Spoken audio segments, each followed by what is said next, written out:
नमस्कार,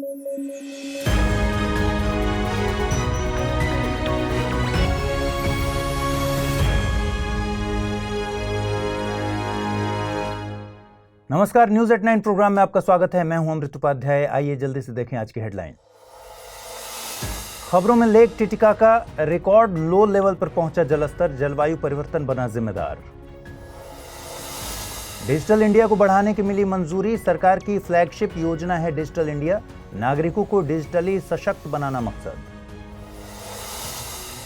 और ASCI ने जारी की गाइडलाइंस, बिना सर्टिफिकेट के नहीं कर सकेंगे हेल्थ एंड फाइनेंस में promotion, department of consumer affairs करेगा निगरानी। चलिए खबरों की शुरुआत करें। लेक टिटिकाका का जलस्तर रिकॉर्ड नीचे चला गया है। विशेषज्ञों की माने तो ये जलवायु परिवर्तन के चलते हुआ है। झील का जलस्तर साल 1996 में पड़े गंभीर सूखे के स्तर को छूने से केवल 1 फीट दूर है। झील के जलस्तर के कम होने के कई मॉनसूनी, हाइड्रोलॉजिकल और जलवायु कारक बताए जा रहे हैं। एक तो वर्षा कम होने के चलते झील को नदियों से कम पानी हासिल हुआ है। साथ ही झील के किनारे बसे शहर एल अल्टो से भारी मात्रा में कचरे से प्रदूषण होता है। हालांकि मुख्य कारण जलवायु परिवर्तन ही है, इसलिए इसे वैश्विक मुद्दे के तौर पर देखा जा रहा है। लेक टिटिकाका एंडीज माउंटेन्स में पेरू और बोलीविया की सीमा पर स्थित है। यह दक्षिण अमेरिका की सबसे बड़ी फ्रेश वाटर लेक है, साथ ही सबसे ऊंचाई पर स्थित दुनिया की बड़ी झीलों में से एक है। टिटिकाका पृथ्वी पर मौजूद दुनिया की सबसे पुरानी 20 झीलों में से एक है। इस खबर की अहमियत को समझने के लिए साल 2022 में यूपीएससी की प्रारंभिक परीक्षा में पूछे गए सवाल पर गौर करिए। सवाल पूछा गया था, पश्चिम अफ्रीका की निम्नलिखित झीलों में से कौन सी एक सूख कर मरुस्थल में बदल गई है? लेक विक्टोरिया, लेक फागबिन, लेक ओगुटा या फिर लेक वोल्टा? इस प्रश्न का सही जवाब है ऑप्शन बी। यूनियन कैबिनेट ने डिजिटल इंडिया कार्यक्रम के 5 साल के एक्सटेंशन को मंजूरी दी है। इस एक्सटेंशन से 14,903 करोड़ रुपए का आउटले भी इसके लिए मंजूर किया गया है। कार्यक्रम के तहत 6.25 लाख IT प्रोफेशनल्स को अपस्किल किया जाएगा। साथ ही 2.65 लाख एम्प्लॉयज को इंफॉर्मेशन सिक्योरिटी की ट्रेनिंग दी जाएगी। इसके अलावा डिजी लॉकर में MSME को कवर करने की मंजूरी भी दी गई है। डिजी लॉकर डॉक्यूमेंट्स और सर्टिफिकेट्स की स्टोरेज, शेयरिंग और वेरिफिकेशन के लिए क्लाउड बेस्ड प्लेटफॉर्म है। यह भारत सरकार की डिजिटल इंडिया पहल के तहत लॉन्च किया गया है।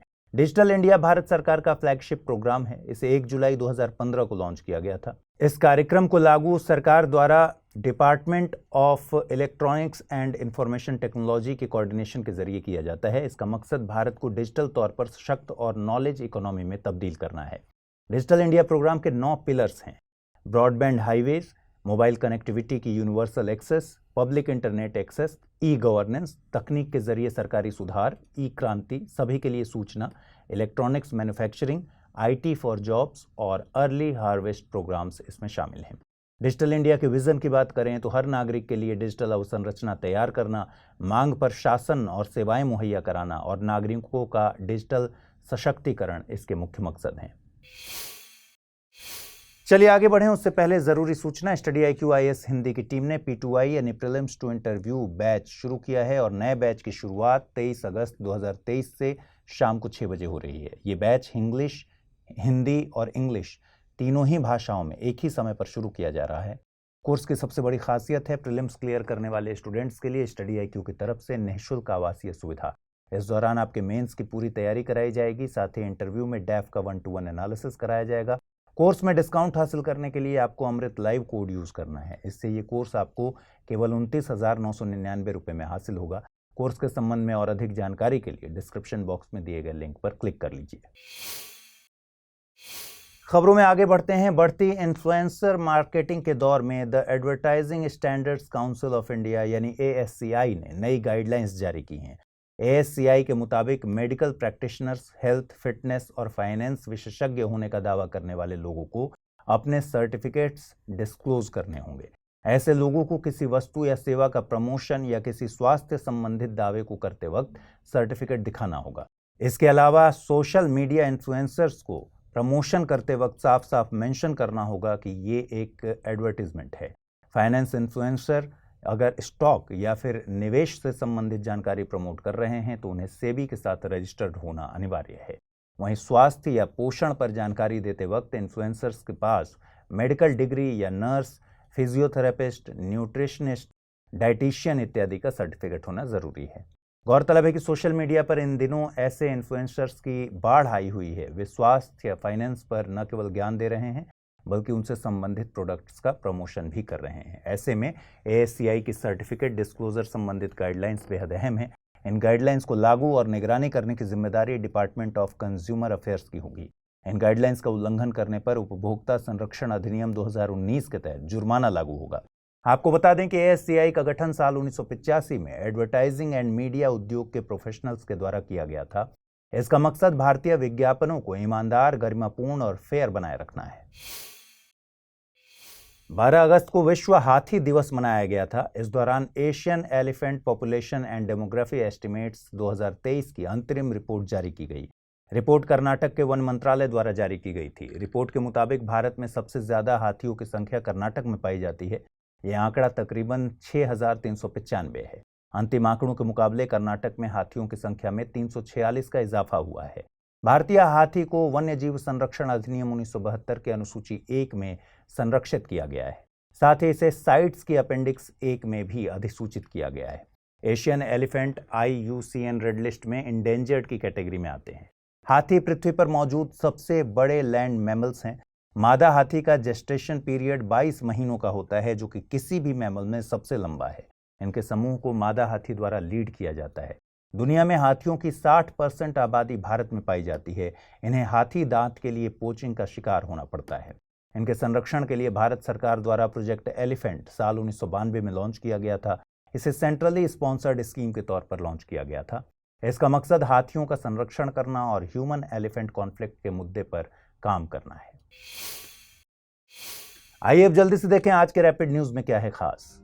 WHO का परंपरागत दवाओं पर दुनिया का पहला वैश्विक सम्मेलन गुजरात में शुरू हो गया है। सम्मेलन महात्मा मंदिर गांधीनगर में आयोजित किया जा रहा है। इस मौके पर WHO के director general doctor Tedros Adhanom Ghebreyesus ने सभी देशों से परंपरागत दवाओं को अपने नेशनल हेल्थ सिस्टम में एकीकृत करने पर जोर दिया है। राष्ट्रपति द्रौपदी मुर्मू ने नशा मुक्त भारत अभियान के तहत my Bengal addiction free Bengal campaign launch किया। ये कैंपेन ब्रह्म कुमारी संस्था के द्वारा शुरू किया गया है। यूनियन कैबिनेट ने PM ई-बस सेवा योजना को मंजूरी दी है। योजना के तहत देश भर में 10,000 ई-बसेज की शुरुआत की जाएगी। योजना पब्लिक प्राइवेट पार्टनरशिप मॉडल पर काम करेगी। राष्ट्रपति द्रौपदी मुर्मू ने कोलकाता में जंगी जहाज INS विंध्यगिरी को हुगली नदी के तट पर राष्ट्र को समर्पित किया। इस जहाज को प्रोजेक्ट 17 अल्फा के तहत तैयार किया गया है। विंध्यगिरी इस प्रोजेक्ट के तहत तैयार किए जा रहे 7 जंगी जहाजों में से छठा है। आइए अब देखें बुलेटिन पर आधारित क्या प्रश्न बन सकते हैं। पहला सवाल, दक्षिण अमेरिका की निम्नलिखित झीलों में से कौन सी एक कम जलस्तर के कारण खबरों में थी? Lake Titicaca, lake Valencia, lake Maracaibo, lake Marchiquita. अगला प्रश्न, भारतीय हाथियों के संदर्भ में निम्नलिखित कथनों पर विचार करें। हाथियों के समूह की नेता एक मादा होती है। अधिकतम गर्भधारण अवधि 22 महीने हो सकती है। एक हाथी सामान्यतः 40 वर्ष की आयु तक ही बच्चा दे सकता है। भारत के राज्यों में हाथियों की सबसे ज्यादा आबादी केरल में है। उपर्युक्त कथनों में से कौन सा या से सही है या हैं? केवल 1 और 2, केवल 2 और 4, केवल 3 या फिर केवल 1, 3 और 4? आइए अब देखें पिछले बुलेटिन पर आधारित क्या प्रश्न मैंने पूछे थे और उनके सही जवाब क्या हैं। पहला प्रश्न था, खबरों में रहा यासुनी नेशनल पार्क किस देश में स्थित है? ब्राजील, USA, यूक्रेन या फिर इक्वाडोर? सही जवाब है विकल्प डी यानी इक्वाडोर। अगला प्रश्न मैंने पूछा था, निम्नलिखित कथनों पर विचार कीजिए। कैबिनेट मिशन में Lord Pethick Lawrence, Stafford Cripps और AV अलेक्जेंडर शामिल थे। कैबिनेट मिशन प्लान भारत साल 1947 में आया था। इस मिशन का मुख्य मकसद भारत को स्वतंत्रता प्रदान करना था। उपर्युक्त में से कितने कथन सही हैं? केवल 1, केवल 2, सभी 3 या फिर इनमें से कोई नहीं? सही जवाब है विकल्प ए यानी केवल पहला कथन सही है। कैबिनेट मिशन प्लान भारत साल 1946 में आया था। इस मिशन का मुख्य मकसद अंतरिम सरकार का गठन और संविधान सभा के लिए चुनाव करवाना था। तो आज के इस बुलेटिन में इतना ही रखते हैं। कल रात 9 बजे आपसे फिर से मुलाकात होगी। अपना ख्याल रखिए, ठीक से पढ़ाई कीजिए। अगर आप इस बुलेटिन की PDF हासिल करना चाहते हैं तो अमृत उपाध्याय 007 टेलीग्राम चैनल है, जहां इसकी PDF रोजाना मिलती है। साथ ही आज पूछे गए सवालों का जवाब जरूर मुझे कमेंट बॉक्स में बताइएगा। धन्यवाद।